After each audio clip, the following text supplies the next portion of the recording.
बच्चों कैसे हो आप सभी। तो आज की क्लास में हमने जो किया था चैप्टर 1 की एक्सरसाइज 1.4 का फर्स्ट क्वेश्चन आई गेस सबको आता है, सबको आ गया होगा कि हाउ टू टेल कि विच नंबर इज़ रैशनल और इरेशनल, विच इज़ टर्मिनेटिंग और non terminating. Basically terminating means जो डेसिमल के बाद कहीं ना कहीं 4 डिजिट 5 डिजिट या एक ही डिजिट के बाद एंड हो जाते हैं, और non terminating means which do not and, जो जैसे 2.57 बार या 3.3333 चलते चले जाते हैं, which are never ending, they are non terminating. तो अब आपकी एक्सरसाइज 1.4 का सेकेंड क्वेश्चन जो है, सेकेंड क्वेश्चन आपको क्या कहता है कि look at the question of 1 और उसके अंदर जितने भी पार्ट्स हैं उसके अंदर जो आपके नॉन टर्मिनेटिंग है उनको छोड़ के, यानी कि जो आपके टर्मिनेटिंग है रैशनल नंबर है उनको आपने डेसिमल एक्सपेंशन में कन्वर्ट करना है। ठीक है, अब जैसे आपका था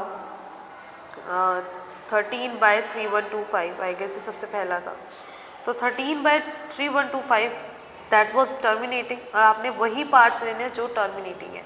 13/3125 सबको पता है कि वो टर्मिनेटिंग है, बिकॉज कि हमारा फैक्टर्स क्या बने थे 13/5/5, 5 की पावर 5।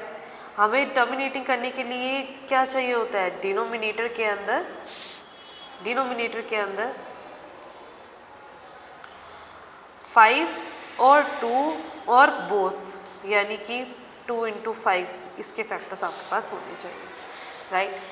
अभी हमारा जो क्वेश्चन है 13/3125, हमारे पास 5 फैक्टर है, 2 नहीं है कोई बात नहीं, लेकिन 5 है, 5 की पावर चाहे कितनी भी हो, so we know that this is terminating. तो हमने इसको डेसिमल एक्सपेंशन में कन्वर्ट करना है।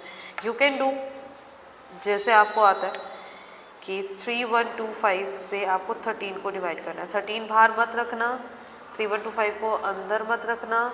आपका जिस तरीके से क्वेश्चन था ये आपको क्वेश्चन है, आपको पता होना चाहिए कि किसको किससे डिवाइड करना है। हमेशा न्यूमरेटर डिनोमिनेटर से डिवाइड होता है, बच्चे गलती कर देते हैं और 13 को बाहर रख देते हैं, 3125 को अंदर रख देते हैं, आपका क्वेश्चन बिल्कुल गलत हो जाएगा।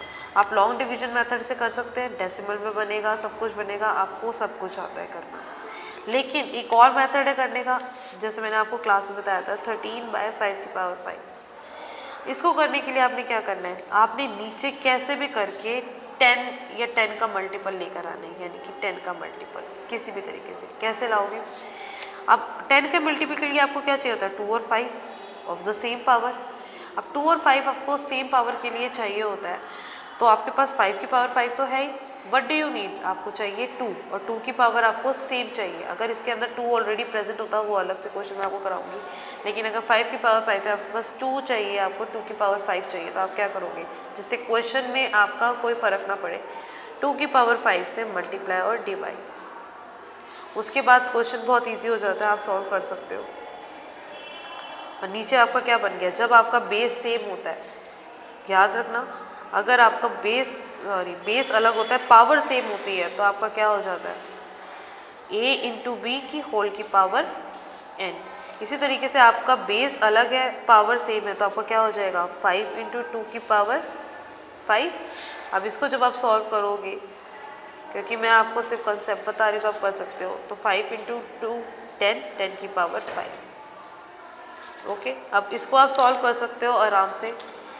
कैसे कर सकते हो, 13 × 2 की पावर 5, 2 की पावर 5 सबको पता है, इजी होता है सॉल्व करना। उसको आप 13 से मल्टीप्लाई करोगे, आपका जो भी आंसर आएगा नीचे आपका आएगा 10 की पावर 5 का मतलब 5 zeros, 1 2 3 4 5। और आपको पता है डेसिमल एक्सपेंशन करने के लिए आपको क्या करना होता है, कितनी टर्म्स के बाद क्या लगाना होता है। ठीक है, अब जैसे एक क्वेश्चन मैंने आपको कराया था कि 77/2 की पावर 3 5 की पावर 1 × 7। अब आपको सबसे पहले ये बताना है क्वेश्चन करने से पहले कि दिस इज टर्मिनेटिंग और नॉन टर्मिनेटिंग।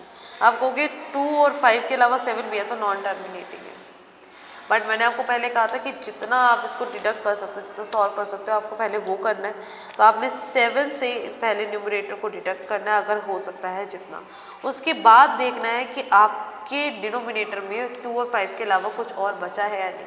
अभी हमारे क्वेश्चन में कुछ नहीं बचा, अभी आपको इसको डेसिमल एक्सपेंशन में करना है। आप क्या करेंगे, 2 की पावर 3 8, 8 इंटू 5 40, 40 से आप 11 को लॉन्ग डिवीजन से डिवाइड कर देंगे, राइट।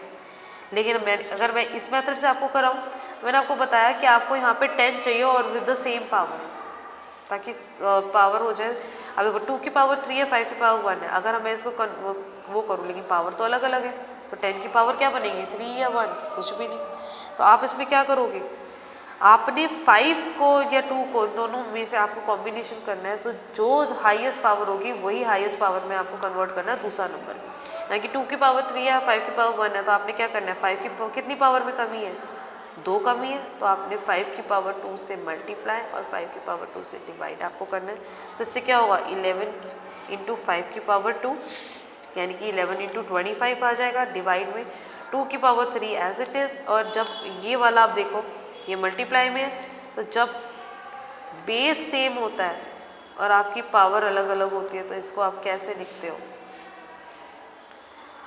बेस सेम रहता है और पावर हो जाती है आपकी प्लस जब मल्टीप्लाई में हो बेस, ठीक है। यानी कि इसका कंसेप्ट क्या होता है, अगर a की पावर n इंटू ए की पावर m है तो आपका क्या बन जाएगा, a की power n plus m, always remember. तो इसमें आपकी 5 की पावर 1 प्लस इंटू 5 की पावर 2 क्या हो गया, 5 की पावर 3। तो आप इसको आप सॉल्व कर सकते हो। 11 इंटू 5 की पावर 2 यानी 25 डिवाइड में ये क्या बन गया आपका 10 की पावर, मैंने बताया आपके पावर सेम है, बेस अलग है, तो आपका बेस क्या हो जाएगा मल्टीप्लाई और होल पावर आ जाएगी सेम, यानी कि 10 की पावर 3। आप इसको सॉल्व कर सकते हो इजीली, इसमें कोई मुश्किल नहीं आएगा आपको। और नीचे आपको जो इसके आंसर जो भी आएगा तो ये आपकी आएगी 3, और इसको आप आराम से सॉल्व कर सकते हो। अब डेसिमल आपको लगाना आना चाहिए, ये स्मॉल क्लासेस का आपका है, अगर ये आपको नहीं आया तो आपको प्रॉब्लम होगी। तो डेसिमल कैसे लगाओगे, 3 जीरोज है तो 3 डिजिट के पहले 1 2 3 यानी कि यहाँ पे यानी कि 0.275 और आगे कुछ नहीं है तो 0। इस तरीके से आपने क्वेश्चन नंबर 2 करना है। अब आगे के लिए मैं बढ़ती हूँ। आज मैं आपके लिए चैप्टर 2 शुरू करूँगी। Chapter 2 was polynomials. Okay, polynomial क्या होता है, पॉलिनोमियल होता है इक्वेशंस जो किसी वेरिएबल की फॉर्म में होती है। ओके, तो जैसे मैंने अभी क्लास में आपको कराया था पॉलिनोमियल चैप्टर 2, पॉलिनोमियल को हम कहते हैं px, कभी fx भी पढ़ोगे, gx भी पढ़ोगे, बेसिकली p फॉर पॉलिनोमियल है तो px। इसका मतलब क्या है, polynomial equation in variable x। What is variable x, variable x का मतलब जो वेरी करता है, वेरी यानी कि डिफर करता है हर सिचुएशन में। यानी कि x की कोई भी इक्वेशन दे रखी होगी, ये हमारी पूरी की पूरी इक्वेशन होगी px, यानी कि अगर हम x की वैल्यू कोई चेंज करेंगे तो आपकी पूरी px की वैल्यू चेंज हो जाएगी। अगर हम इस इक्वेशन में 1 डालेंगे तो इस px की वैल्यू क्या आएगी, कुछ और, 2 डालेंगे तो कुछ और, 0 डालेंगे तो कुछ और, इस तरीके से। इसलिए उसे कहते हैं px, यानी ये पॉलिनोमियल जो है वेरी करेगा, डिफर करेगा with the different value of x। जैसे जैसे x चलेगा वैसे वैसे पॉलिनोमियल चलेगा, यानी कि वैल्यूज उसकी कैसे कैसे चेंज होगी, x की वैल्यू चेंज करी px की वैल्यू चेंज हो गई। ओके, याद रखना। और ये जो आपने लीनियर इक्वेशन में x और y की इक्वेशन पढ़ के ग्राफ बनाया था, जो वो y पढ़ा था आपने, y क्या था, y भी एक वेरिएबल था, लेकिन जो ये y था वही होता है ये px, अगर ग्राफिकल फॉर्म में देखोगे तो। दिस px इज y, और ये y ही हमारा, जब आप लीनियर इक्वेशन में वैल्यूज निकालते थे तो आप कैसे निकालते थे, x की वैल्यू पुट करते थे, y की वैल्यू निकाल लेते थे। जैसे जैसे x की वैल्यू चेंज करते थे y की वैल्यू चेंज हो जाती थी। इसीलिए ऐसे ही ये y और px दोनों सेम चीज़ है, जैसे जैसे x चेंज होगा वैसे वैसे y चेंज होगा।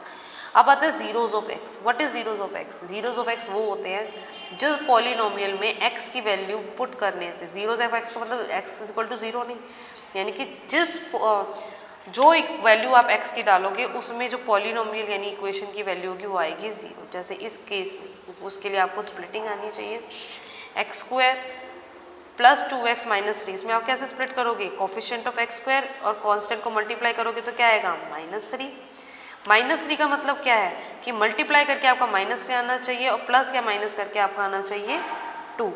पर अभी पता कैसे चलेगा प्लस या माइनस? अगर आपका ये कोफिशिएंट ऑफ एक्स स्क्वायर और कांस्टेंट को मल्टीप्लाई करके प्लस आता है तो आपको बीच में करना है प्लस, अगर माइनस आता है तो आपको क्या करना है माइनस। यानी कि अब एक्स स्क्वायर आपका आया आंसर -3, यानी आपको 3 लाना है मल्टीप्लाई करके, यानी कि जो फैक्टर होंगे वो 3 के ही होंगे। आपका जो भी फैक्टर होगा आपने उसका क्या लेना है एलसीएम, हालांकि भी एलसीएम तो खाली 1 ही 3 और 1 है, यानी कि फैक्टर्स क्या बनेंगे 3 और 1, कभी कभी रूट में ही बनेंगे, वो क्वेश्चन अलग होते हैं।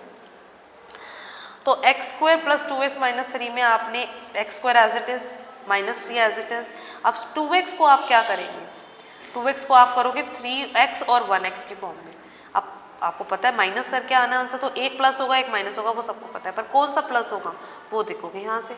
अब आपका है प्लस 2x, यानी कि प्लस आना चाहिए आंसर माइनस करके, यानी कि जो बड़ा होगा उसको प्लस करोगे और जो छोटा होगा यानी कि माइनस उसको माइनस। जब आप इसको कॉमन लोगे तो x प्लस 3 -1 कॉमन लोगे तो x प्लस 3, आपकी वैल्यूज क्या क्या आ गई x plus 3 common x minus 1।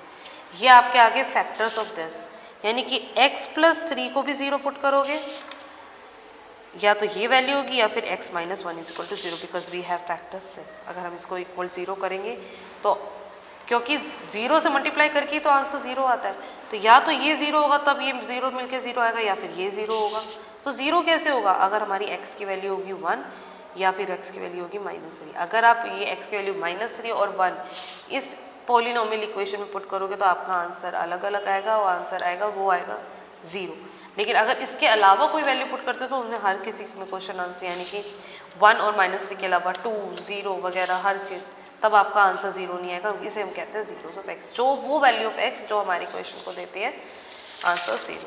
अब ये आपके लिए क्वेश्चंस हैं होमवर्क, तो ये आपने करके आने हैं। स्प्लिटिंग मेथड है 2x square minus 8x plus 6, x square plus 6x minus 27, 5x square minus 6x plus 1, minus 2x square plus 13x minus 20, 2x square minus 3x minus 20। ये आपके पास 5 क्वेश्चन है, आपने 0 की वैल्यू निकालनी है, यानी कि x की वैल्यूज वो जिस पे ये आपकी इक्वेशन की वैल्यू आएगी 0। स्प्लिटिंग मेथड करना है और ये होमवर्क आपने करके दिखाना है अगली क्लास में। थैंक यू, बाय बच्चों।